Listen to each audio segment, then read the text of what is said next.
ମା ଏଇଗୁଡ଼ା କି କୋଳି? ଏଇଗୁରା ଭେଜି ବାଇଗଣ କୋଉଠୁ ପାଇଲୁ? ଏଇଠି ବାଟରେ ହେଇଥିଲା।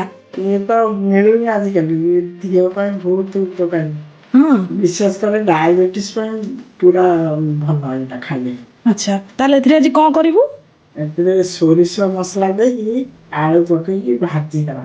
ଆଚ୍ଛା, ଭଲ ଲାଗିବ? ବଢିଆ ଲାଗିବ। ହଉ ତାହେଲେ ଠିକ ଅଛି, ଭାଜିଦେ ଆଉ।